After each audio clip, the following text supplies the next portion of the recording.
ਦੇਖੋ ਇਹ ਦੋ ਚੀਜ਼ਾਂ ਆ ਵਾਪਰ ਰਹੀਆਂ ਨਾਲ ਦੇ ਨਾਲ ਪੈਰਲਲੀ, ਕੈਨੇਡਾ ਦੇ ਵਿੱਚ ਤੇ ਅਮਰੀਕਾ 'ਚ। ਕੈਨੇਡਾ ਦੇ ਵਿੱਚ ਜਿਹੜੀ ਬਿਸ਼ਨੋਈ ਗੈਂਗ ਆ ਉਹ ਅੱਤਵਾਦੀ ਜਥੇਬੰਦੀ ਆ। ਅਮਰੀਕਾ ਨੇ ਆਲਰੇਡੀ ਜਿਹੜਾ ਉਹ ਕਹਿ ਦਿੱਤਾ ਆ ਵੀ ਜਿਹੜੀ ਕੋਈ ਵੀ ਸੰਸਥਾ ਡਰੱਗ ਟ੍ਰੈਫਿਕਿੰਗ ਦੇ ਵਿੱਚ ਇਨਵੋਲਵ ਆ ਉਹ ਸਾਡੇ ਲਈ ਅੱਤਵਾਦੀ ਜਥੇਬੰਦੀ ਆ।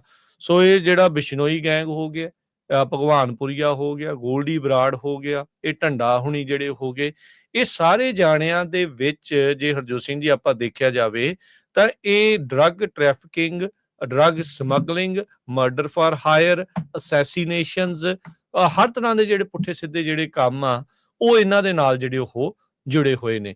ਤੇ ਇਹ ਗੱਲ ਹੋਰ ਵੀ ਜ਼ਿਆਦਾ ਹੋਰ ਨਿੱਤਰ ਕੇ ਮੋਹਰੇ ਇਸ ਤਰੀਕੇ ਦੇ ਨਾਲ ਜਿਹੜੀ ਹਰਜੋਤ ਸਿੰਘ ਜੀ ਆ ਗਈ ਵੀ ਭਾਰਤ ਦੇ ਵਿੱਚ ਇੱਕ ਥਾਣੇ ਦਾ ਮੁਖੀ, ਥਾਣੇ ਦਾ ਜਿਹੜਾ SHO ਆ, ਉਹ ਇਸ ਫਰੌਤੀ ਵਾਲੀਆਂ ਸੰਸਥਾਵਾਂ ਦੇ ਵਿੱਚ ਨਾਲ ਜਿਹੜਾ ਉਹ ਜੁੜਿਆ ਹੋਇਆ ਆ।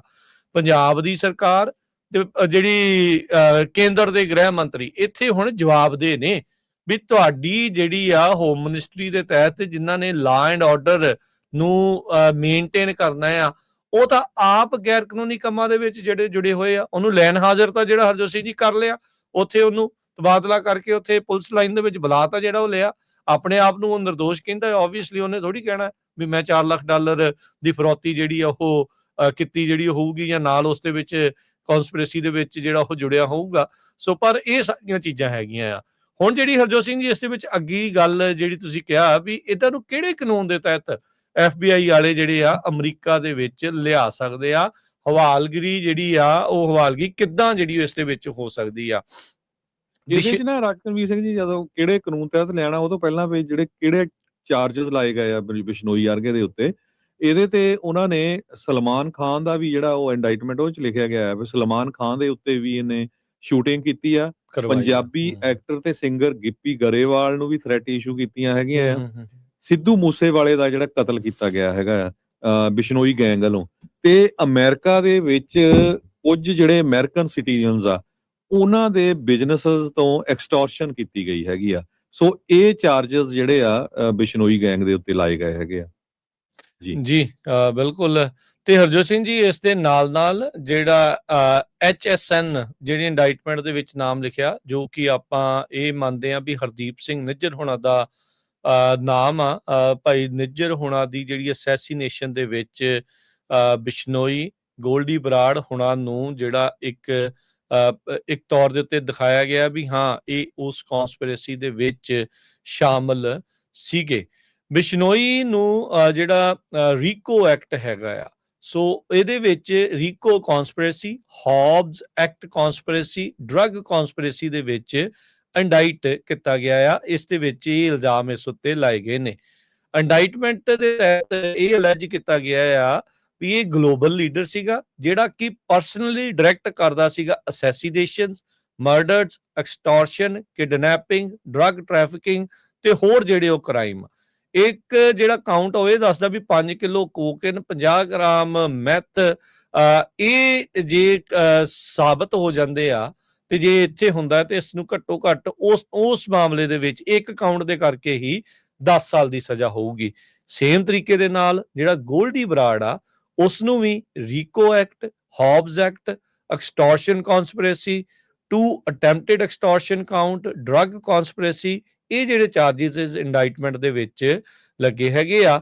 ਤੇ ਕਹਿੰਦੇ ਵੀ ਇਹ ਇੰਡਾਈਟਮੈਂਟ ਦੇ ਵਿੱਚ ਇਹ ਵੀ ਗੱਲ ਹੈਗੀ ਆ ਵੀ ਇਹਨੇ north American operations, directed killing, shooting, kidnapping, assault, extortion, drug trafficking, ਇਹ ਸਾਰੇ ਕੰਮ ਜਿਹੜੇ ਉਹ ਕਿਤੇ ਜਿਹੜੇ ਉਹ ਹੈਗੇ ਆ। ਰੀਕੋ ਐਕਟ ਹੈ ਕੀ, ਇਹਦੇ ਬਾਰੇ ਜੇ ਤੁਹਾਨੂੰ ਮੈਂ ਥੋੜੀ ਜਿਹੀ ਜਾਣਕਾਰੀ ਦਿੰਦਾ ਜਾਵਾਂ। Racketeer influenced and corrupt organization, RICO act. ਤੁਸੀਂ ਬਹੁਤ ਵਾਰੀ ਟਰੰਪ ਹੁਣਾਂ ਦੇ ਮੂੰਹੋਂ ਇਹ ਜਿਹੜਾ ਸ਼ਬਦ ਰੀਕੋ ਐਕਟ ਦੇ ਬਾਰੇ ਵੀ ਸੁਣਿਆ ਆ। ਬਹੁਤ ਸਾਰੇ ਅਮਰੀਕਾ ਦੇ ਵਿੱਚ ਇਦਾਂ ਦੇ ਵਰਤੇ ਜਾਂਦੇ, ਖਾਸ ਕਰਕੇ ਜਿਹੜੇ ਮਾਫੀਆ ਸਟਾਈਲ ਆਰਗੇਨਾਈਜੇਸ਼ਨ ਆ, ਆਰਗੇਨਾਈਜ਼ਡ ਕ੍ਰਾਈਮ ਦੀ ਜਦੋਂ ਗੱਲ ਜਿਹੜੀ ਉਹ ਆਉਂਦੀ ਆ ਉਸ ਦੇ ਵਿੱਚ ਜਿਹੜਾ ਇਹ ਰੀਕੋ ਐਕਟ ਮੰਨਿਆ ਜਾਂਦਾ ਆ। ਇਹ ਪ੍ਰੋਸੀਕਿਊਟਰਸ ਦੇ ਲਈ, ਖਾਸ ਕਰਕੇ ਜਿਹੜੀ ਫੈਡਰਲ ਪ੍ਰੋਸੀਕਿਊਸ਼ਨ ਹੁੰਦੀ DOJ ਦੇ ਲਈ, ਇੱਕ ਸਲੈਜ ਹੈਮਰ ਦੇ ਤੌਰ ਦੇ ਉੱਤੇ ਇਹ ਐਕਟ ਆ ਵੀ ਜੇ ਤੁਸੀਂ ਇਸ ਦੇ ਅੜਿੱਕੇ ਆਉਂਦੇ ਆ ਤਾਂ ਫਿਰ ਤੁਹਾਡਾ ਬਚਣਾ ਜਿਹੜਾ ਇਸ ਚੀਜ਼ ਦੇ ਵਿੱਚ ਔਖਾ ਆ। ਕਹਿੰਦੇ ਵੀ ਜਿਹੜੀਆਂ ਟ੍ਰੈਡੀਸ਼ਨਲ ਆਰਗੇਨਾਈਜ਼ਡ ਕ੍ਰਾਈਮ ਜਾਂ ਮਾਫੀਆ ਆ ਉਸ ਦੀਆਂ ਜਿਹੜੀਆਂ ਲੂਪ ਹੋਲਸ ਆ ਉਹਨੂੰ ਓਵਰਕਮ ਕਰਨ ਦੇ ਲਈ ਜਿਹੜਾ ਇਹ ਰੀਕੋ ਐਕਟ ਲਿਆਂਦਾ ਜਿਹੜਾ ਉਹ ਗਿਆ ਸੀਗਾ। ਦੂਜੇ ਪਾਸੇ ਜਿਹੜੀ ਤੀਜੀ ਇੰਡਾਈਟਮੈਂਟ ਆ ਢੰਡੇ ਵਾਲੀ ਚ ਜਿਹੜਾ ਰਵਿੰਦਰ ਸਿੰਘ ਢੰਡਾ ਆ ਉਹਦੇ ਵਿੱਚ ਜਿਹੜਾ ਕੰਟੀਨਿਊਇੰਗ ਕ੍ਰਿਮੀਨਲ ਐਂਟਰਪ੍ਰਾਈਜ਼, ਕਿਉਂਕਿ ਇਹਦਾ ਕੰਮ ਡਰੱਗ ਸਮਗਲਿੰਗ ਦਾ ਵੱਡੇ ਪੱਧਰ ਦੇ ਉੱਤੇ ਸੀਗਾ, ਜਿੱਥੇ ਇਹਨੇ ਫਾਰਮ ਟਰੱਕਸ ਤੇ ਹੋਰ ਜਿਹੜੇ ਕਹਿ ਲਓ ਵੀ ਟਰੱਕ ਟ੍ਰੇਲਰਸ ਆ ਉਹਨਾਂ ਦਾ ਇਸਤੇਮਾਲ ਕਰਦੇ ਹੋਏ ਕ੍ਰਾਸ ਬਾਰਡਰ ਜਿਹੜੀ ਡਰੱਗ ਸਮਗਲਿੰਗ ਆ ਉਸ ਦੇ ਵਿੱਚ ਇਹ ਮੇਨ ਸੂਤਰਧਾਰ ਸੀਗਾ। ਜਿਹੜਾ ਜੱਗੂ ਭਗਵਾਨਪੁਰੀਆ ਆ ਉਸ ਨੂੰ ਵੀ ਰੀਕੋ ਐਕਟ ਦੇ ਤਹਿਤ ਹੀ ਚਾਰਜ ਕੀਤਾ ਜਿਹੜਾ ਹੋ ਗਿਆ ਆ। ਸੋ ਇੱਥੋਂ ਇਹ ਹਰਜੋਤ ਸਿੰਘ ਜੀ ਪਤਾ ਲੱਗਦਾ ਆ ਵੀ ਜਿਹੜਾ ਬਿਸ਼ਨੋਈ ਆ ਜਾਂ ਗੋਲਡੀ ਬਰਾੜ ਆ ਜਾਂ ਜੱਗੂ ਭਗਵਾਨਪੁਰੀਆ, ਆਪਾਂ ਨੂੰ ਬਾਹਰੋਂ ਇਦਾਂ ਸ਼ਾਇਦ ਮਹਿਸੂਸ ਹੋ ਰਿਹਾ ਵੀ ਇਹ ਸ਼ਾਇਦ ਸਾਰੇ ਵੱਖੋ ਵੱਖਰੇ ਆ, ਪਰ ਜਿਸ ਹਿਸਾਬ ਦੇ ਨਾਲ ਇੰਡਾਈਟਮੈਂਟ ਸਾਹਮਣੇ ਆਈਆਂ ਲੱਗ ਇਹ ਰਿਹਾ ਵੀ ਪਿੱਛੋਂ ਦੇ ਸਾਰੇ ਇੱਕੋ ਥਾਂ ਤੇ ਜੁੜੇ ਹੋਏ ਆ, ਸਾਰੇ ਕਨੈਕਟਡ ਆ ਵੀ ਇੱਕ ਦੂਜੇ ਦੇ ਨਾਲ ਜਿਹੜੇ ਕਨੈਕਟਡ ਆ। ਲੋਕਾਂ ਨੂੰ ਇਦਾਂ ਕਹਿੰਦੇ ਆ, ਇੱਕ ਜਣੇ ਹਮਦਰਦੀ ਦਿਖਾਉਂਦੇ ਆ ਵੀ ਨਹੀਂ ਅਸੀਂ ਤਾਂ ਇਦਾਂ ਦਾ ਕੰਮ ਕਰ ਨਹੀਂ ਸਕਦੇ, ਅਸੀਂ ਤਾਂ ਜਿਹੜੇ ਇਸ ਚੀਜ਼ ਦੇ ਸਗੋਂ ਉਲਟ ਹੁੰਦੇ ਆ, ਖਾਸ ਕਰਕੇ ਜਦੋਂ ਸਿੱਖੀ ਭਾਵਨਾ ਦੀ ਗੱਲ ਆਉਂਦੀ ਆ ਉਹਦੇ ਵਿੱਚ ਦੇਖੋ ਕਿੱਦਾਂ ਇਮੋਸ਼ਨਲੀ ਲੋਕਾਂ ਨੂੰ ਆਪਣੇ ਨਾਲ ਜਿਹੜਾ ਉਹ ਜੋੜਨ ਦੀ ਇਸ ਦੇ ਵਿੱਚ ਕੋਸ਼ਿਸ਼ ਨਾਲ ਇਹਨਾਂ ਨੇ ਕੀਤੀ ਆ। ਤੇ ਇੰਟਰਨਲੀ ਹੁਣ ਇੰਡਾਈਟਮੈਂਟ ਦੇ ਵਿੱਚ ਇਹ ਕਹਿੰਦੇ ਆ ਵੀ ਇਹ ਤਾਂ ਸਾਰੇ ਜੁੜੇ ਹੋਏ ਸੀਗੇ ਉਸ ਅਸੈਸੀਨੇਸ਼ਨ ਦੇ ਵਿੱਚ। ਤੁਸੀਂ ਹੁਣ ਆਪ ਅੰਦਾਜ਼ਾ ਜਿਹੜਾ ਲਾ ਲਓ, ਲੋਕਾਂ ਨੂੰ ਬੜਾ ਔਖਾ ਜਿਹੜਾ ਲੱਗ ਰਿਹਾ ਵੀ ਯਾਰ ਇਹ ਕਿੱਦਾਂ ਜਿਹੜਾ ਚੀਜ਼ਾਂ ਹੋ ਗਈਆਂ।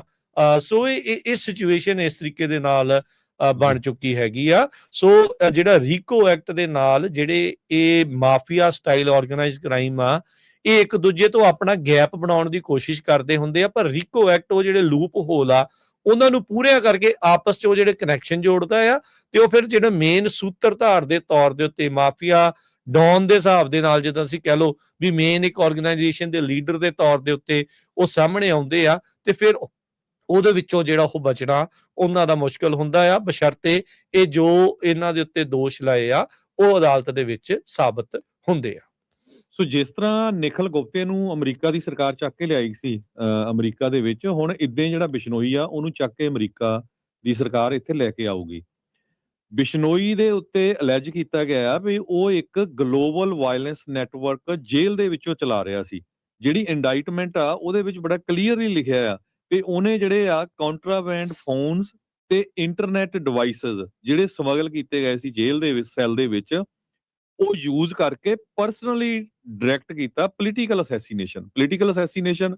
ਭਾਈ ਹਰਦੀਪ ਸਿੰਘ ਨਿੱਜਰ ਉਹਨਾਂ ਦਾ ਨਾਮ ਵਿੱਚ ਆਉਂਦਾ, ਐਕਸਟੋਰਸ਼ਨਸ ਲੋਕਾਂ ਤੋਂ ਜਿਹੜੀਆਂ ਫਰੌਤੀਆਂ ਮੰਗਣੀਆਂ, shootings, kidnapping, drug trafficking, human smuggling ਤੇ ਹੋਰ ਜਿਹੜੇ ਕ੍ਰਾਈਮ ਆ ਵਰਲਡ ਵਾਈਡ, ਇੰਡੀਆ ਨਹੀਂ ਪੂਰੇ ਵਰਲਡ ਵਾਈਡ।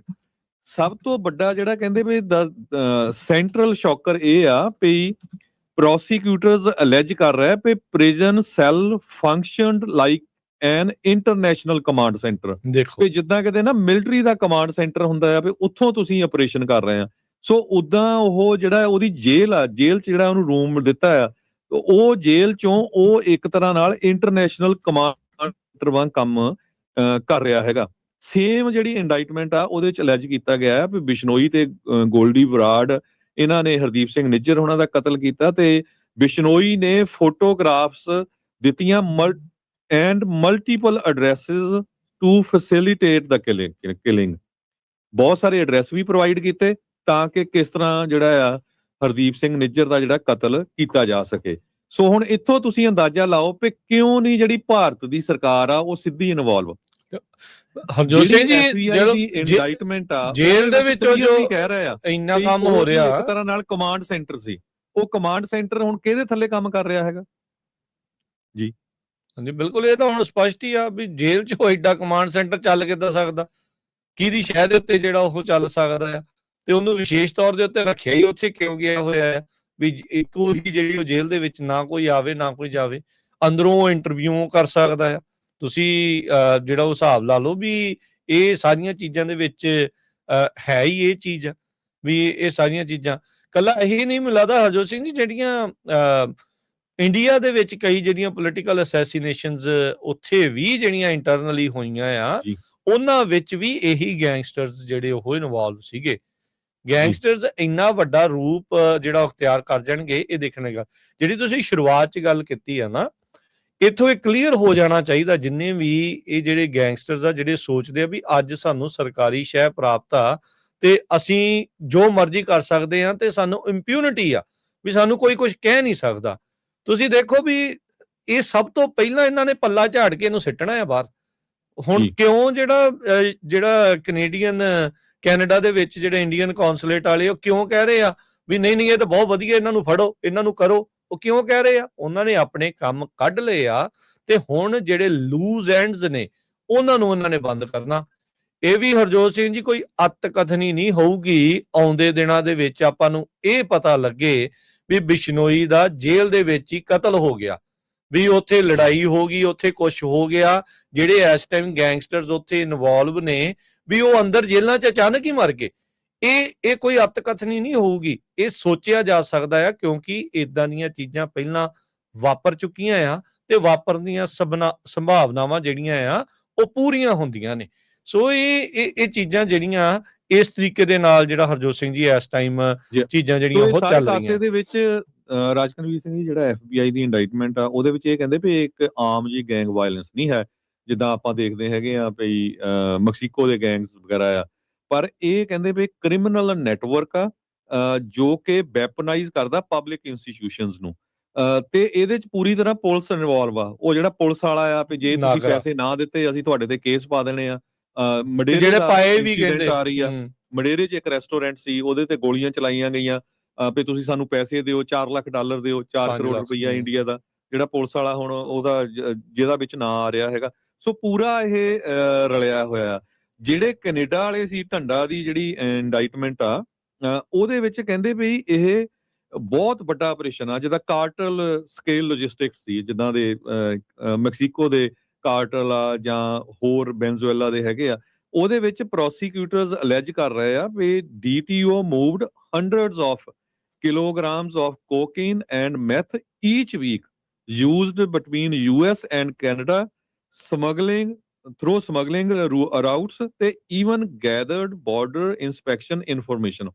ਜਿਹੜੇ ਬਾਰਡਰ ਤੇ ਜਿਹੜੀ ਇਨਸਪੈਕਸ਼ਨ ਚੱਲਦੀ ਸੀ, ਕਿਹੜਾ ਆਫੀਸਰ ਡਿਊਟੀ ਤੇ ਲੱਗਾ ਕਿਹੜਾ ਨਹੀਂ ਲੱਗਾ, ਉਹ ਸਾਰੀ ਇਹਨਾਂ ਕੋਲ ਇਨਫੋਰਮੇਸ਼ਨ ਹੁੰਦੀ ਸੀ। ਤੁਸੀਂ ਦੇਖੋ ਵੀ ਕਿੱਡਾ ਵੱਡਾ ਜਿਹੜਾ ਰਿੰਗ ਆ ਨੈਟਵਰਕ ਸੀਗਾ ਪੂਰਾ। ਈਵਨ ਸੋ ਹੁਣ ਉਹ ਸਸਪੈਕਟ ਕਰ ਰਿਹਾ ਵੀ ਕੈਨੇਡਾ ਦੀ ਬਾਰਡਰ ਏਜੰਸੀ ਦੇ ਬੰਦੇ ਵੀ ਇਹਨਾਂ ਦੇ ਨਾਲ ਰਲੇ ਹੋਏ ਹੋ ਸਕਦੇ ਹੈਗੇ ਆ। CPSA ਦੇ ਕਈ ਫੜ ਵੀ ਹੋਏ ਆ ਹਰਜੋਤ ਸਿੰਘ ਜੀ ਇਸ ਮਾਮਲੇ ਦੇ ਵਿੱਚ। ਸੋ ਇਹ ਸਾਰੇ ਕਾਸੇ 'ਚ ਐਂਡ 'ਚ ਆਪਾਂ ਜ਼ਰੂਰ ਇਹ ਕਹਿਣਾ ਚਾਹੁੰਦੇ ਆ ਵੀ ਹੁਣ 4-5 ਦਿਨ ਹੋ ਗਏ, ਪਰ ਬੜਾ ਅਨਫੋਰਚੂਨੇਟ ਪਾਰਟ ਹੈਗਾ ਹਜੇ ਤੱਕ ਵੀ ਸਿੱਖਾਂ ਦੀਆਂ ਆਰਗੇਨਾਈਜੇਸ਼ਨਸ ਨੇ ਐਕਟਿਵ ਹੋਣਾ ਨਹੀਂ ਸ਼ੁਰੂ ਕੀਤਾ। ਹੁਣ ਤੱਕ ਤਾਂ 100-150 ਗੁਰੂ ਘਰ ਵੱਲੋਂ ਚਿੱਠੀ ਲਿਖਣੀ ਚਾਹੀਦੀ ਸੀ FBI ਨੂੰ, ਪ੍ਰੈਜ਼ੀਡੈਂਟ ਟਰੰਪ ਨੂੰ, ਵੀ ਤੁਹਾਡੇ ਐਡਮਿਨਿਸਟ੍ਰੇਸ਼ਨ ਦਾ ਬਹੁਤ-ਬਹੁਤ ਧੰਨਵਾਦ। ਤੁਸੀਂ ਅਮਰੀਕਾ ਦੇ ਜਿਹੜੇ ਸਿਟੀਜ਼ਨਸ ਆ ਜਿਨ੍ਹਾਂ ਨੂੰ ਸ਼ਰੇਆਮ ਕਤਲ ਹੋ ਰਹੇ ਆ, ਜਿਨ੍ਹਾਂ ਨੂੰ ਕਤਲ ਕਰਨ ਦੀਆਂ ਕੋਸ਼ਿਸ਼ਾਂ ਕੀਤੀਆਂ ਜਾ ਰਹੀਆਂ, ਜਿੱਥੇ ਅਮਰੀਕਾ ਦੇ ਵਿੱਚ ਸ਼ਰੇਆਮ ਇੰਨੀ ਲਾਰਜ ਸਕੇਲ ਤੇ ਡਰੱਗ ਲਿਆਂਦੀ ਜਾ ਰਹੀ ਆ, ਉਹਨਾਂ ਬੰਦਿਆਂ ਨੂੰ ਫੰਡ ਦੀ ਕੋਸ਼ਿਸ਼ ਕੀਤੀ ਆ। ਤੁਹਾਡਾ ਬਹੁਤ-ਬਹੁਤ ਧੰਨਵਾਦ। ਤੇ ਦੂਸਰੇ ਨੰਬਰ ਤੇ ਇਹਨਾਂ ਨੂੰ ਸਾਰਿਆਂ ਨੂੰ ਚਿੱਠੀਆਂ ਲਿਖਣੀਆਂ ਚਾਹੀਦੀਆਂ ਵੀ ਹੁਣ ਇਹਨਾਂ ਨੂੰ ਅਰੈਸਟ ਕਰਕੇ ਵੀ ਲਿਆਓ, ਜਿਹੜੇ ਬਾਹਰਲੇ ਮੁਲਕਾਂ ਦੇ ਵਿੱਚ ਹੈਗੇ ਆ ਐਕਸਟ੍ਰਾਡਾਈਟ ਵੀ ਕਰੋ। ਤੇ ਤੀਜਾ, ਇਹਨਾਂ ਦੇ ਉੱਥੇ ਦੀਆਂ ਸਰਕਾਰਾਂ ਦੇ ਨਾਲ ਕੀ ਕਨੈਕਸ਼ਨ ਆ।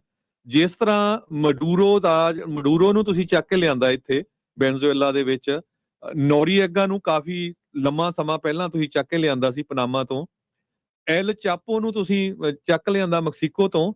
ਇਸ ਤਰ੍ਹਾਂ ਜਿਹੜੇ ਪੋਲੀਟੀਸ਼ੀਅਨ ਵੀ ਕਨੈਕਟਡ ਹੈਗੇ ਆ, ਜਿਹੜੀਆਂ ਸਰਕਾਰਾਂ ਵੀ ਕਨੈਕਟਡ ਆ, ਉਹਨਾਂ ਨੂੰ ਵੀ ਕਟਹਿਰੇ ਦੇ ਵਿੱਚ ਖੜਾ ਕਰੋ। ਅਨਫੋਰਚੂਨੇਟ ਪਾਰਟ ਇਹ ਆ ਵੀ ਇਕੱਲੇ ਸਿੱਖ ਗੁਰੂ ਘਰ ਕਮੇਟੀਆਂ ਨਹੀਂ, ਕਬੱਡੀ ਕਲੱਬ ਵੀ ਲੈ ਲਓ। ਪਿਛਲੇ ਆਪਾਂ ਦੇਖਿਆ ਹੀ ਆ, ਪਿਛਲੇ ਸਾਲ ਜਦੋਂ ਮੈਚ ਹੋਏ ਸੀ ਉਦੋਂ ਵੀ ਕਿਦਾਂ ਗੈਂਗਸਟਰ ਨੇ ਕਬੱਡੀਆਂ ਵਾਲਿਆਂ ਨੂੰ ਡਰਾ ਕੇ ਕਿਹਾ ਸੀ ਵੀ ਇੱਥੇ ਨਹੀਂ ਖੇਲ ਸਕਦੇ, ਉੱਥੇ ਨਹੀਂ ਖੇਲ ਸਕਦੇ। ਕਿੰਨੇ ਬਿਜ਼ਨੈਸਸ ਆ ਜਿਨ੍ਹਾਂ ਤੋਂ ਮਨੀ ਐਕਸਟੋਰਟ ਹੋ ਚੁੱਕਾ ਹੈਗਾ, ਕਿੰਨੇ ਬਿਜ਼ਨੈਸਸ ਆ ਜਿਹੜੇ ਆਪਣੇ ਪੈਸੇ ਦੇ ਚੁੱਕੇ ਤੇ ਚੁੱਪ ਚਵੀਤੇ ਬੈਠੇ ਆ। ਸੋ ਸਾਡੀ ਪੂਰੀ ਕਮਿਊਨਿਟੀ ਦਾ, ਪੂਰੇ ਅਮਰੀਕਨ ਸਿਟੀਜ਼ਨਸ ਦਾ ਫਰਜ਼ ਬਣਦਾ ਆ ਵੀ ਸਾਥ ਦਿਓ FBI ਦਾ, ਸਾਰੀਆਂ ਏਜੰਸੀਜ਼ ਦਾ, ਜਿਹੜੀਆਂ ਆਰਗੇਨਾਈਜੇਸ਼ਨਸ ਹੁਣ ਇਹ ਸਾਨੂੰ ਜਿਹੜਾ ਆ ਸਾਡਾ ਸਾਥ ਦੇ ਰਹੀਆਂ, ਤੇ ਆਪਾਂ ਪੂਰੀ ਤਰ੍ਹਾਂ ਉਹਨਾਂ ਨੂੰ ਇਨਫੋਰਮੇਸ਼ਨ ਦਈਏ। $50,000 ਦਾ ਗੋਲਡੀ ਬਰਾੜ ਦਾ ਨਾਮ ਰੱਖਿਆ ਗਿਆ ਹੈ। ਸੋ ਸਾਰਿਆਂ ਨੂੰ ਵੱਧ ਤੋਂ ਵੱਧ ਜਿਹੜੀ ਇਨਫੋਰਮੇਸ਼ਨ ਦੇਣੀ ਚਾਹੀਦੀ ਆ ਤਾਂ ਕਿ ਆਪਾਂ ਅਮਰੀਕਾ ਨੂੰ ਅਮਰੀਕਾ ਰਹਿਣ ਦਈਏ। ਅਮਰੀਕਾ ਕਿਤੇ ਫਿਰ ਉਹ ਇੰਡੀਆ ਨਾ ਬਣ ਜਾਏ, ਜਿਹਦੇ ਦੁੱਖੋਂ ਆਪਾਂ ਇੰਡੀਆ ਛੱਡ ਕੇ ਅਮਰੀਕਾ ਆਏ ਸੀ। ਜੀ ਜਿਸ ਤਰੀਕੇ ਦੇ ਨਾਲ ਜਿਹੜਾ ਹਰਜੋਤ ਸਿੰਘ ਜੀ ਇਹ ਚੀਜ਼ ਚੱਲ ਰਹੀ ਹੈ ਨਾ, ਇੱਥੇ ਜਿਹੜੇ ਪਹਿਲੇ ਦਿਨ ਜਦੋਂ ਇਹ ਨਿਊਜ਼ ਆਈ ਸੀ, ਮੈਂ ਉਦੋਂ ਵੀ ਇਹ ਗੱਲ ਆਖੀ ਸੀ, ਅੱਜ ਫੇਰ ਆਪਾਂ ਉਸ ਚੀਜ਼ ਨੂੰ ਦੁਹਰਾਵਾਂਗੇ ਵੀ ਜਿਹੜੀ ਇਹ ਟਰਾਂਸਨੈਸ਼ਨਲ ਕ੍ਰਿਮੀਨਲ ਆਰਗੇਨਾਈਜੇਸ਼ਨਸ ਦਾ ਨਾਮ ਦੇ ਕੇ ਟਰਾਂਸਨੈਸ਼ਨਲ ਰਿਪਰੈਸ਼ਨ ਨੂੰ ਭੁੱਲ ਨਾ ਜਾਇਓ। ਇਹ ਟਰਾਂਸਨੈਸ਼ਨਲ ਰਿਪਰੈਸ਼ਨ ਦਾ ਹੀ ਹਿੱਸਾ ਹੈ। ਇਹ ਸਰਕਾਰ ਦੀ ਸ਼ਹਿ ਦੇ ਉੱਤੇ ਹੀ ਇਹਨਾਂ ਗੈਂਗਸਟਰਸ ਦੇ ਦੁਆਰਾ ਇਹ ਸਾਰਾ ਕੁਝ ਕੀਤਾ ਜਾ ਰਿਹਾ ਆ। ਇਹ ਸਰਕਾਰ ਆਪਣੇ ਆਪ ਨੂੰ ਇਹਨਾਂ ਦੀ ਬਲੀ ਦੇ ਕੇ ਬਚਾਉਣ ਦੀ ਆਪਣੇ ਆਪ ਨੂੰ ਜਿਹੜੀ ਭਾਰਤੀ ਸਰਕਾਰ ਉਹ ਕੋਸ਼ਿਸ਼ ਕਰ ਰਿਹਾ ਹੈ, ਭਾਰਤੀ ਤੰਤਰ ਕੋਸ਼ਿਸ਼ ਕਰ ਰਿਹਾ ਆ। ਧੰਨਵਾਦ ਆ FBI ਦਾ, ਲਾ ਐਨਫੋਰਸਮੈਂਟ ਏਜੰਸੀਜ਼ ਦਾ, ਜਿਨ੍ਹਾਂ ਨੇ ਇਹਨਾਂ ਦਾ ਪਰਦਾਫਾਸ਼ ਕੀਤਾ। ਤੇ ਜਿਹੜੀ ਇੱਕ RCMP ਦੀ ਰਿਪੋਰਟ ਬੀਤੇ ਮਹੀਨਿਆਂ ਦੇ ਵਿੱਚ ਆਈ ਸੀ ਵੀ ਜਿਹੜਾ ਬਿਸ਼ਨੋਈ ਗੈਂਗ ਆ ਭਾਰਤ ਦੇ ਸਰਕਾਰ ਦੇ ਇਸ਼ਾਰਿਆਂ ਦੇ ਉੱਤੇ ਕੰਮ ਕਰ ਰਿਹਾ ਆ। ਇਹ ਗੱਲਾਂ ਸਿੱਧੀਆਂ ਹੀ ਆਪਸ ਦੇ ਵਿੱਚ ਜੁੜ ਜਾਂਦੀਆਂ ਤੇ ਟਰਾਂਸਨੈਸ਼ਨਲ ਰਿਪਰੈਸ਼ਨ ਦੇ ਵਿੱਚ ਭਾਰਤ ਨੰਗਾ ਹੁੰਦਾ ਆ। ਉਹ ਆਪਣੇ ਆਪ ਨੂੰ ਕਿਉਂਕਿ ਟਰਾਂਸਨੈਸ਼ਨਲ ਰਿਪਰੈਸ਼ਨ 'ਚ ਭਾਰਤ ਇਸ ਟਾਈਮ ਇੰਨਾ ਕੁ ਜ਼ਿਆਦਾ ਫਸਦਾ ਜਾ ਰਿਹਾ ਆ, ਐਕਸਪੋਜ਼ ਹੁੰਦਾ ਜਾ ਰਿਹਾ ਆ। ਉਹ ਹੁਣ ਇਹਨਾਂ ਗੈਂਗਸਟਰਾਂ ਦੀ ਬਲੀ ਦੇਣ ਦੇ ਵਿੱਚ ਉਹਨਾਂ ਨੂੰ 1 ਸਕਿੰਟ ਦੇ ਵਿੱਚ ਝਿਜਕ ਨਹੀਂ ਆ। ਉਹਨਾਂ ਨੇ ਇਹਨਾਂ ਦੀ ਬਲੀ ਦੇਣੀ ਹੀ ਦੇਣੀ ਆ। ਹੁਣ ਇਹ ਆਪਣੇ ਉੱਤੇ, ਆਪਣੀ ਸੁਹਿਰਦਤਾ ਦੇ ਉੱਤੇ ਆ, ਆਪਣੀਆਂ ਆਰਗੇਨਾਈਜੇਸ਼ਨਾਂ ਦੇ ਉੱਤੇ ਆ ਵੀ ਤੁਸੀਂ ਇਸ ਨੂੰ ਕਿਵੇਂ ਟਰਾਂਸਨੈਸ਼ਨਲ ਰਿਪਰੈਸ਼ਨ ਦੇ ਨਾਲ ਜੋੜ ਕੇ ਪੇਸ਼ ਕਰ ਸਕਦੇ ਆ ਇੱਥੋਂ ਦੀ ਸਰਕਾਰ ਨੂੰ, ਇੱਥੋਂ ਦੇ ਲਾ ਮੇਕਰਸ ਨੂੰ, ਇੱਥੋਂ ਦੀ ਕਾਂਗਰਸ ਦੇ ਵਿੱਚ, ਤਾਂ ਜੋ ਇਹ ਜਿਹੜਾ ਭਾਰਤ ਜੋ ਐਕਸਪੋਜ਼ ਹੋਇਆ ਆ ਇਸ ਪੂਰੀਆਂ ਇੰਡਾਈਟਮੈਂਟਸ ਦੇ ਵਿੱਚ, ਉਸ ਦਾ ਪਤਾ ਲੱਗ ਸਕੇ। ਨਿਖਿਲ ਗੁਪਤਾ ਵਾਲੇ ਮਾਮਲੇ ਦੇ ਵਿੱਚ ਵੀ ਭਾਰਤੀ ਸਰਕਾਰ ਦਾ ਏਜੰਟ ਹੀ ਸੀਗਾ ਜੋ ਉਹਨੂੰ ਇਸ਼ਾਰੇ ਦੇ ਰਿਹਾ ਸੀਗਾ ਵੀ ਇਹਨਾਂ ਨੂੰ ਮਾਰ ਦਿਓ, ਸਾਡੇ ਕੋਲ ਲਿਸਟਾਂ ਪਈਆਂ ਨੇ। ਇਹ ਉਹ ਸਾਰੀਆਂ ਚੀਜ਼ਾਂ ਜਿਹੜੀਆਂ ਹਰਜੋਤ ਸਿੰਘ ਜੀ, ਇਹ ਸਭ ਆਪਸ ਦੇ ਵਿੱਚ ਕਨੈਕਟਡ ਆ ਤੇ ਸਿੱਖਾਂ ਨੂੰ ਸੁਹਿਰਦਤਾ ਦੇ ਨਾਲ ਇਹ ਜਿਹੜੇ ਕਾਨੂੰਨੀ ਪੈਂਤੜੇ ਵਰਤਦੇ ਹੋਏ ਇਹ ਇਸ ਨੂੰ ਪੇਸ਼ ਕਰਨ ਦਾ ਹੁਣ ਇੱਕ ਹੀਲਾ, ਇੱਕ ਤਰੀਕਾ ਆਉਣਾ ਚਾਹੀਦਾ ਆ। ਇਹ ਜੇ ਤੁਸੀਂ ਇੱਥੇ ਉਦਾਂ ਹੀ ਨਾਰੇ ਮਾਰ ਕੇ ਲਾਲਾ ਲਾਲਾ ਕਰਕੇ ਤੇ ਤੁਸੀਂ ਕਹਿਤਾ ਵੀ ਹੁਣ ਸਾਰਾ ਕੁਝ ਸੈੱਟ ਹੋ ਗਿਆ, ਨਹੀਂ, ਭਾਰਤ ਨੇ ਪਤਲੀ ਗਲੀ ਚੋਂ ਲੰਘ ਜਾਣਾ। ਜੋ ਇਹਨਾਂ ਨੂੰ ਬਲੀ ਦੇ ਬੱਕਰੇ ਜਿਹੜੇ ਉਹ ਬਣਾ ਕੇ ਟੰਗ ਕੇ ਤੇ ਉਹਨਾਂ ਨੇ ਆਪਣੇ ਆਪ ਨੂੰ ਬਰੀ ਕਰਾ ਲੈਣਾ। ਪਰ ਹੁਣ ਇੱਥੇ ਆਪਣੀ ਕਮਿਊਨਿਟੀ ਦਾ, ਉਹਨਾਂ ਆਰਗੇਨਾਈਜੇਸ਼ਨਾਂ ਦਾ, ਬਾਕੀ ਸਾਰੀਆਂ ਉਹਨਾਂ ਮਾਈਨੋਰਿਟੀਜ਼ ਕਮਿਊਨਿਟੀਜ਼ ਦਾ ਸਾਥ ਦੀ ਤੁਹਾਨੂੰ ਜ਼ਰੂਰਤ ਆ। ਸਾਰੇ ਜਾਣੇ ਇਕੱਠੇ ਹੋਵੋ ਤੇ ਇਹਨਾਂ ਦਾ ਇਹ ਜਿਹੜਾ ਐਕਸਪੋਜ਼ ਕਰੋ ਵੀ ਇਹ ਟਰਾਂਸਨੈਸ਼ਨਲ ਰਿਪਰੈਸ਼ਨ ਦੇ ਹੀ ਅੰਡਰ ਆ ਰਿਹਾ ਆ। ਇਹ ਉਸੇ ਦੀ ਇੱਕ ਸ਼ਾਖਾ ਆ। ਇਸ ਨੂੰ ਸਮਝੋ, ਭਾਰਤ ਨੂੰ ਇੱਥੋਂ ਬਚਣ ਨਾ ਦਿਓ, ਕਿਉਂਕਿ ਇਹ ਹੁਣ ਪੂਰੀ ਤਰ੍ਹਾਂ ਨੰਗਿਆ ਹੁੰਦਾ ਜਿਹੜਾ ਉਹ ਜਾ ਰਿਹਾ ਹੈਗਾ ਆ। ਸੋ ਇਹ ਚੀਜ਼ਾਂ ਨੂੰ ਅੰਡਰਸਟੈਂਡ ਜਿਹੜਾ ਕਰੋ ਤੇ ਇਸ ਦੇ ਉੱਤੇ ਸਮਾਂ ਰਹਿੰਦੇ ਹੋਏ ਹੁਣ ਲੋਹਾ ਬਿਲਕੁਲ ਗਰਮ ਆ। ਹਥੌੜਾ ਮਾਰਨ ਦੀ ਜਿਹੜੀ ਇਸ ਗੱਲੋਂ ਜ਼ਰੂਰਤ ਆ, ਤੁਸੀਂ ਇਹ ਸਾਰੀਆਂ ਚੀਜ਼ਾਂ ਇਕੱਠੀਆਂ ਕਰਕੇ ਲਾ ਐਨਫੋਰਸਮੈਂਟ ਦੇ ਨਾਲ, ਜਿੱਦਾਂ HAFA ਵਾਲੇ ਤੁਹਾਡੇ ਉਲਟ ਜਾ ਕੇ ਕਰਦੇ ਨਾ ਮੀਟਿੰਗਾਂ, ਹੁਣ ਮੌਕਾ ਆ ਗਿਆ ਜੋ ਤੁਹਾਡੇ ਕੋਲ, ਤੁਸੀਂ ਜਾ ਕੇ ਉਹਨਾਂ ਨੂੰ ਦੱਸੋ ਵੀ ਆ ਜੇ ਜਿਹੜੇ ਖਾਸ ਕਰਕੇ ਲੋਕ ਤੇ ਉਹ ਆਰਗੇਨਾਈਜੇਸ਼ਨਾਂ ਐਕਸਪੋਜ਼ ਹੋਣ ਜਿਹੜੀਆਂ ਕਿ ਭਾਰਤ ਦੀ ਪੈਰਵਾਈ ਕਰ ਰਹੀਆਂ ਆ। ਤੁਸੀਂ ਦੇਖੋ ਵੀ ਅਮਰੀਕਨ ਧਰਤੀ ਦੇ ਉੱਤੇ ਐਡੇ ਵੱਡੇ ਕਾਂਡ ਕਰਨ ਵਾਲੀਆਂ ਆਰਗੇਨਾਈਜੇਸ਼ਨਾਂ ਜਿਨ੍ਹਾਂ ਨੂੰ ਭਾਰਤ ਸਰਕਾਰ ਦੀ ਸ਼ਹਿ ਪ੍ਰਾਪਤ ਆ, ਉਹ ਉਹਨਾਂ ਨੂੰ ਬਰੀ ਕਰਾਉਣਾ ਚਾਹ ਰਹੀਆਂ ਆ। ਉਹ ਟਰਾਂਸਨੈਸ਼ਨਲ ਰਿਪਰੈਸ਼ਨ ਦੇ ਉਲਟ ਆ ਰਹੀਆਂ ਆ। ਕਿਉਂ ਆ ਰਹੀਆਂ ਆ? ਤੁਹਾਡੇ ਕੋਲ ਹੁਣ ਬਹੁਤ ਸੁਨਹਿਰੀ ਮੌਕਾ ਜੋ ਇਸ ਨੂੰ ਸਾਂਭ ਲਓ। ਹੱਥ ਜੋੜ ਕੇ ਬੇਨਤੀ ਆ, ਅਪੀਲ ਆ, ਕਰ ਲਿਓ ਕੁਛ। ਇਹ ਮੌਕੇ ਬਾਰ-ਬਾਰ ਨਹੀਂ ਆਉਣੇ ਜੀ। ਸੋ ਬਹੁਤ ਅਨਫੋਰਚੂਨੇਟ ਪਾਰਟ ਆ, ਹਜੇ ਤੱਕ ਇੱਕ ਵੀ ਸਿੱਖ ਜਥੇਬੰਦੀ ਨੇ ਇਹਦੇ ਉੱਤੇ ਐਕਸ਼ਨ ਨਹੀਂ ਲਿਆ ਅਮਰੀਕਾ ਦੇ ਵਿੱਚ। ਪਰ ਕੈਨੇਡਾ ਦੇ ਵਿੱਚ ਜਿਹੜੀ ਵਰਲਡ ਸਿੱਖ ਆਰਗੇਨਾਈਜੇਸ਼ਨ ਆ, ਉਹਨੇ ਪੂਰਾ ਪ੍ਰੋਟੈਸਟ ਕੀਤਾ ਹੈਗਾ, ਪੂਰਾ ਉਹ ਰੀਚ ਕਰ ਰਿਹਾ ਹੈ ਉੱਥੇ ਦੇ ਮੈਂਬਰ ਪਾਰਲੀਮੈਂਟਸ ਨੂੰ ਵੀ ਭਾਈ ਤੁਸੀਂ ਕਿਉਂ ਨਹੀਂ ਇੰਡੀਆ ਦਾ ਜਿਹੜਾ ਨਾਂ ਆ ਕਨੈਕਟ ਕਰ ਰਹੇ। ਹੁਣ ਤਾਂ ਸ਼ਰੇਆਮ ਕਲੀਅਰ ਹੋ ਗਿਆ ਕਿ ਕਿੱਥੇ ਦੇ ਗੈਂਗਸਟਰ ਹੈਗੇ। ਹੁਣ ਜੇ ਹਿੰਦੂ ਅਮਰੀਕਨ ਫਾਊਂਡੇਸ਼ਨ ਵਰਗੀ ਸਟੇਟਮੈਂਟਾਂ ਦਿੰਦੀ ਸੀ ਵੀ ਦੇਖੋ ਜੀ ਪ੍ਰੀਮੌਂਟ ਗੁਰਦੁਆਰੇ ਸਾਹਿਬ 'ਚ ਡਰੱਗ ਦੀ ਜਿਹੜੀ ਇਨਵੋਲਵਮੈਂਟ ਆ, ਹੁਣ ਤਾਂ ਕਲੀਅਰ ਹੋ ਗਿਆ ਵੀ ਕਿੱਥੋਂ ਡਰੱਗ ਆਉਂਦੀ ਆ, ਕਿਹੜੇ ਭਾਰਤ ਦੀ ਸਰਕਾਰ ਆ, ਕਿਹੜੇ ਗੈਂਗਸਟਰ ਹੈਗੇ ਆ। ਸੋ ਉਹਨਾਂ ਦੇ ਪਿੱਛੇ ਸਾਰੀਆਂ ਕਮੇਟੀਆਂ ਨੂੰ, ਸਾਰੀਆਂ ਆਰਗੇਨਾਈਜੇਸ਼ਨਸ ਨੂੰ ਜਾਣਾ ਚਾਹੀਦਾ, ਤਾਂ ਹੀ ਆਪਾਂ ਸੁੱਖ ਦੇ ਨਾਲ ਜਿਹੜਾ ਸੌਂ ਸਕਦੇ ਆ। ਨਹੀਂ ਤਾਂ ਜਿਸ ਲਾਰਜ ਸਕੇਲ ਦੇ ਉੱਤੇ ਐਕਸਟੋਰਸ਼ਨ ਕੈਨੇਡਾ 'ਚ ਹੋ ਰਹੀ ਆ, ਇੱਥੇ ਵੀ ਹੋ ਰਹੀ ਸੀ। 2 ਸਾਲ ਦਾ ਵੱਡਾ ਆਪਰੇਸ਼ਨ ਚੱਲਿਆ ਜਿਹਦੇ ਤਹਿਤ 2 ਸਾਲਾਂ ਬਾਅਦ ਇੰਨੇ ਬੰਦੇ ਜਿਹੜੇ ਆ FBI ਹਰਜੋਤ ਨੇ ਸਿੰਘ ਜੀ, ਇਹ arrest ਜਦੋਂ ਕੀਤੇ ਭਾਈ ਹੈਗੇ। ਨਿੱਜਰ ਹੁਣਾਂ ਦੀ ਸ਼ਹਾਦਤ ਹੁੰਦੀ ਹੈ, ਅਸੈਸੀਨੇਸ਼ਨ ਹੁੰਦੀ ਆ, ਉਸ ਤੋਂ ਬਾਅਦ 'ਚ ਹੀ ਐਕਟਿਵ ਹੋਏ ਨੇ। ਜਦੋਂ 5 ਆਈਜ਼ ਨੇ ਕ੍ਰੈਡੀਬਲ ਐਵੀਡੈਂਸ ਦੀ ਗੱਲ ਕੀਤੀ ਸੀਗੀ, ਇਹ ਉਸ ਤੋਂ ਬਾਅਦ ਦੇ ਵਿੱਚ ਇਹ ਸਾਰੀਆਂ ਇਨਵੈਸਟੀਗੇਸ਼ਨਾਂ ਸ਼ੁਰੂ ਜਿਹੜੀਆਂ ਹੋਈਆਂ ਸੀਗੀਆਂ। ਸੋ ਮੈਂ ਜਿੱਦਾਂ ਕਿਹਾ ਨਾ ਵੀ ਬਹੁਤ ਸਾਰੇ ਜਿਹੜੇ ਗੈਂਗਸਟਰਸ ਆ, ਉਹਨਾਂ ਨੂੰ ਲੱਗਦਾ ਸੀਗਾ ਵੀ ਸਾਨੂੰ ਤਾਂ ਇੰਪਿਊਨਿਟੀ ਆ, ਸਾਨੂੰ ਤਾਂ ਕੋਈ ਹੱਥ ਨਹੀਂ ਲਾ ਸਕਦਾ, ਵੀ ਕੈਨੇਡਾ ਵਾਂਗੂ ਇੱਥੇ ਤਾਂ ਢਿੱਲੇ ਹੀ ਬੜੇ ਨੇ ਕਾਨੂੰਨ, ਵੀ ਇਦਾਂ ਦੀ ਕੋਈ ਚੱਕਰ ਨਹੀਂ। ਪਰ ਇਹ ਜਦੋਂ ਆਪਣਾ ਇਹ ਹਥੌੜਾ ਮਾਰਦੇ ਆ ਤੇ ਫਿਰ ਪਤਾ ਉਦੋਂ ਬਾਅਦ 'ਚ ਹੀ ਲੱਗਦਾ ਆ ਵੀ ਹਾਂ ਭਾਈ ਇਦਾਂ ਨਹੀਂ, ਅਗਲੇ ਤੁਹਾਨੂੰ ਪੂਰੀ ਤਰ੍ਹਾਂ ਉਹਦੇ ਵਿੱਚ ਦਲਦਲ ਦੇ ਵਿੱਚ ਧਸਣ ਦਿੰਦੇ ਆ ਤੇ ਫਿਰ ਅਗਲੇ ਤੁਹਾਨੂੰ ਰੰਗੇ ਹੱਥੀ ਜਿਹੜੇ ਉਹ ਫੜਦੇ ਆ। ਸੋ ਇਹ ਸਾਰੀਆਂ ਚੀਜ਼ਾਂ ਜਿਹੜੀਆਂ ਇਸ ਟਾਈਮ ਹਰਜੋਤ ਸਿੰਘ ਜੀ ਆਪਣੇ ਸਾਹਮਣੇ ਆ, ਤੇ ਇਹ ਚੀਜ਼ ਨੂੰ ਨਾ ਜਿੱਦਾਂ ਪਹਿਲੋਂ ਕਿਹਾ, ਹੁਣ ਇਹ ਮੌਕਾ ਜੋ ਤੁਹਾਡੇ ਕੋਲ, ਇਹ ਐਕਸਪੋਜ਼ ਹੋਏ ਨੇ ਤੇ ਪਰਦਾ ਚੱਕੋ ਇਹਨਾਂ ਤੋਂ। ਇਹ ਇਸ ਦੇ ਵਿੱਚ ਕੋਈ ਹੁਣ ਕੋਤਾਹੀ ਨਾ ਹੋਵੇ, ਕੋਈ ਪਿੱਛੇ ਨਾ ਇਸ ਚੀਜ਼ ਦੇ ਵਿੱਚ ਰਹਿ ਜਾਵੇ ਜੀ। ਸੋ ਜਿਹੜੇ ਕਾਂਗਰਸਮੈਨ ਸੈਨੇਟਰ ਟ੍ਰਾਂਸਨੈਸ਼ਨਲ ਆਪਰੇਸ਼ਨ ਦਾ ਬਿੱਲ ਲੈ ਕੇ ਆ ਰਹੇ ਆ, ਬਿੱਲ ਆਲਰੇਡੀ ਹੈਗੇ ਵੀ ਆ ਕਾਂਗਰਸ ਦੇ ਵਿੱਚ, ਉਹਨਾਂ ਨੂੰ ਕਾਲਾਂ ਕਰੋ। ਘੱਟੋ ਘੱਟ ਜਿਹੜਾ ਕੈਲੀਫੋਰਨੀਆ ਦਾ ਗਵਰਨਰ ਗੈਬਨ ਨਿਊਸਮ ਆ, ਉਹਨੂੰ ਲਾਂਤਾਂ ਪਾਓ ਵੀ ਭਾਈ ਤੇਰੇ ਐਡਮਿਨਿਸਟ੍ਰੇਸ਼ਨ 'ਚ ਅਸੈਂਬਲੀ ਵੂਮਨ ਜਿਹੜੀ ਜਸਮੀਤ ਕੌਰ ਬੈਂਸ ਬਿੱਲ ਲੈ ਕੇ ਆਈ ਸੀ, ਸਟੇਟ ਦੀ ਸੈਨੇਟ ਦੇ ਵਿੱਚ ਵੀ ਮੈਜੋਰਟੀ ਨਾਲ ਜਿਹੜਾ ਬਿੱਲ ਪਾਸ ਹੋਇਆ ਸੀ, ਅਸੈਂਬਲੀ 'ਚ ਵੀ ਜਨੈਨਿਮਸਲੀ ਪਾਸ ਹੋਇਆ ਸੀ। ਪਰ ਤੂੰ ਉਹਨਾਂ ਆਰਗੇਨਾਈਜੇਸ਼ਨ ਦੇ ਕਹੇ ਦੇ ਉੱਤੇ ਉਹ ਬਿੱਲ ਨਹੀਂ ਪਾਸ ਹੋਣ ਦਿੱਤਾ ਵੀ ਨਹੀਂ ਜੀ ਇਹ ਤਾਂ ਫੈਡਰਲ ਗਵਰਨਮੈਂਟ ਦਾ ਕੰਮ ਆ, ਸਾਡਾ ਕੋਈ ਲੈਣਾ ਦੇਣਾ ਨਹੀਂ। ਹੁਣ ਪੂਰਾ ਜਿਹੜਾ ਇਹ ਕਲੀਅਰ ਹੋ ਗਿਆ ਹੈਗਾ। ਸੋ ਪਲੀਜ਼ ਸਾਰੀਆਂ ਆਰਗੇਨਾਈਜੇਸ਼ਨਸ ਨੂੰ ਇਹ ਜਿਹੜੀ ਬੇਨਤੀ ਹੈਗੀ ਆ, ਭਈ ਵੱਧ ਤੋਂ ਵੱਧ ਜਿਹੜੇ ਆ ਇੱਥੇ ਦੀਆਂ ਜਿੰਨੀਆਂ ਵੀ ਏਜੰਸੀਜ਼ ਆ, ਉਹਨਾਂ ਦਾ ਧੰਨਵਾਦ ਕਰੋ, ਉਹਨਾਂ ਨੂੰ ਚਿੱਠੀਆਂ ਲਿਖੋ ਭਈ ਸਾਰੇ ਜਿਹੜੇ ਆ ਇਹਦੇ ਵਿੱਚ ਜਿਹੜੇ ਆ ਵੱਧ ਤੋਂ ਵੱਧ ਇਨਵੋਲਵ ਹੋਣ। ਜੀ ਜੀ। ਤੇ ਹਰਜੋਤ ਸਿੰਘ ਜੀ, ਜਾਂਦੇ ਜਾਂਦੇ ਇੱਕ ਦੋ ਹੋਰ ਬੇਨਤੀਆਂ ਕਰਦੇ ਹੋਏ ਆਪਾਂ ਅੱਗੇ ਜਿਹੜਾ ਵਧਦੇ ਹਾਂ। ਪੰਜਾਬੀ ਰੇਡੀਓ USA ਤੇ ਪੰਜਾਬੀ ਕਲਚਰਲ ਸੈਂਟਰ ਦੇ ਵੱਲੋਂ ਸਾਲਾਨਾ ਆਰਟ ਕੈਂਪ ਇਸ ਸਾਲ ਅਗਸਤ ਦੇ ਪਹਿਲੇ ਹਫਤੇ ਦੇ ਵਿੱਚ ਕਰਵਾਇਆ ਜਾ ਰਿਹਾ ਆ। 3 ਅਗਸਤ ਤੋਂ 8 ਅਗਸਤ ਦੇ ਵਿੱਚ ਦੋ ਜਿਹੜੇ ਉਮਰ ਵਰਗ ਦੇ ਜਿਹੜੇ ਕਲਾਸਾਂ ਹੋਣਗੀਆਂ। ਇੱਕ ਜਿਹੜੀ ਏਜ ਹੋਊਗੀ 5 ਤੋਂ 10 ਸਾਲ ਤੱਕ, ਤੇ ਫਿਰ 11 ਤੋਂ 18 ਸਾਲ ਤੱਕ ਦੇ ਜਿਹੜੇ ਹੋਣਗੇ।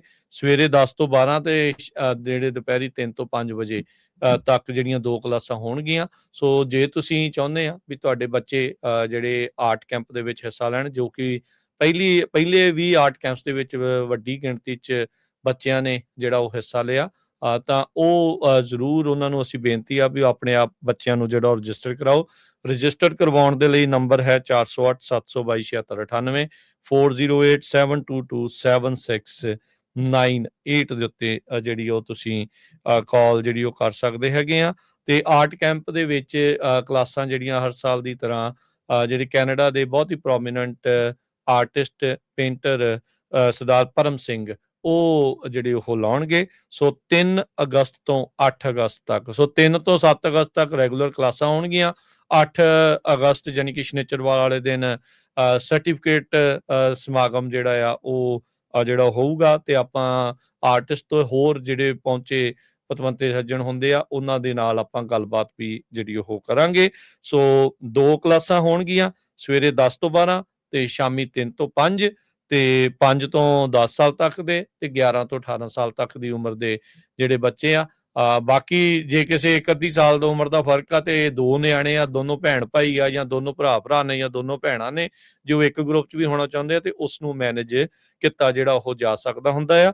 ਤੇ ਕਾਲ ਕਰਿਓ ਇਸ ਆਰਟ ਕੈਂਪ ਦੇ ਵਿੱਚ ਰਜਿਸਟਰ ਕਰਨ ਦੇ ਲਈ 408 722 7698। ਸਾਲਾਨਾ art camp Punjabi radio USA ਤੇ ਪੰਜਾਬੀ ਕਲਚਰਲ ਸੈਂਟਰ ਦੇ ਵੱਲੋਂ ਇਹ ਫਰੈਜ਼ਨੋ ਦੇ ਵਿੱਚ ਜਿਹੜਾ 2125 ਨਾਰਥ ਬਾਰਟਨ ਐਵਨਿਊ ਆ, 2125 ਨਾਰਥ ਬਾਰਟਨ ਐਵਨਿਊ ਫਰੈਜ਼ਨੋ, ਇੱਥੇ ਜਿਹੜਾ ਉਹ ਲੱਗਣ ਜਾ ਰਿਹਾ ਆ। ਸੋ ਜਲਦ ਤੋਂ ਜਲਦ, ਲਿਮਿਟਿਡ ਸੀਟਾਂ ਹੁੰਦੀਆਂ ਨੇ, ਸੋ ਜਲਦ ਤੋਂ ਜਲਦ ਤੁਸੀਂ ਆਪਣੇ ਬੱਚਿਆਂ ਨੂੰ ਇਸ ਦੇ ਵਿੱਚ ਰਜਿਸਟਰ ਕਰਵਾ ਸਕਦੇ ਹੈਗੇ ਆ। 408 ਵੱਲੋਂ ਕਾਲਸ ਆਈਆਂ ਸੀਗੀਆਂ। ਜਸਵੰਤ ਸਿੰਘ ਖਾਲੜਾ ਹੋਣਾ ਦੇ ਜੀਵਨ ਦੇ ਆਧਾਰ ਤੇ ਜਿਹੜੀ ਮੂਵੀ ਹੈਗੀ ਸਤਲੁਜ, ਉਹ ਕਈ ਗੁਰੂ ਘਰਾਂ ਦੇ ਲੰਗਰ ਹਾਲਾਂ ਦੇ ਵਿੱਚ ਉਹ ਮੂਵੀ ਦਿਖਾਈ ਜਾ ਰਹੀ ਆ। ਬੇਕਰਸਫੀਲਡ ਦੇ ਵਿੱਚ ਗੁਰਦੁਆਰਾ ਸਾਹਿਬ ਅੰਗਦ ਦਰਬਾਰ ਤੇ ਸੈਨੋ ਦੇ ਗੁਰੂ ਘਰ ਵੀ ਦਿਖਾਈ ਜਾ ਰਹੀ ਆ ਵੀਕਐਂਡ ਦੇ ਦੌਰਾਨ। ਤੇ ਇਸੇ ਤਰ੍ਹਾਂ ਰੋਜ਼ਵਿਲ ਗੁਰਦੁਆਰਾ ਸਾਹਿਬ ਵੀਕਐਂਡ ਦੇ ਦੌਰਾਨ ਸ਼ਨੀਚਰਵਾਰ ਤੇ ਐਤਵਾਰ ਸ਼ਾਇਦ 3 ਸ਼ੋਅ ਹੋਣੀ 3 ਵਾਰੀ ਡਿਫਰੈਂਟ ਟਾਈਮ ਦੇ ਉੱਤੇ ਉੱਥੇ ਜਿਹੜਾ ਲੰਗਰ ਹਾਲ ਆ ਉੱਥੇ ਦਿਖਾਣੀ ਆ। ਸੋ ਹੋਰ ਵੀ ਕਿਤੇ ਕਿਸੇ ਨੇ ਦਿਖਾਣੀ ਆ ਜਾਂ ਕੋਈ ਅਨਾਉਂਸਮੈਂਟ ਕਰਨੀ ਆ, ਜਰੂਰ ਸਾਡੇ ਨਾਲ ਸ਼ੇਅਰ ਕਰ ਲਿਓ, ਤਾਂ ਫਿਰ ਆਪਾਂ ਸਰੋਤਿਆਂ ਦੇ ਨਾਲ ਉਹ ਸ਼ੇਅਰ ਕਰ ਜੀ।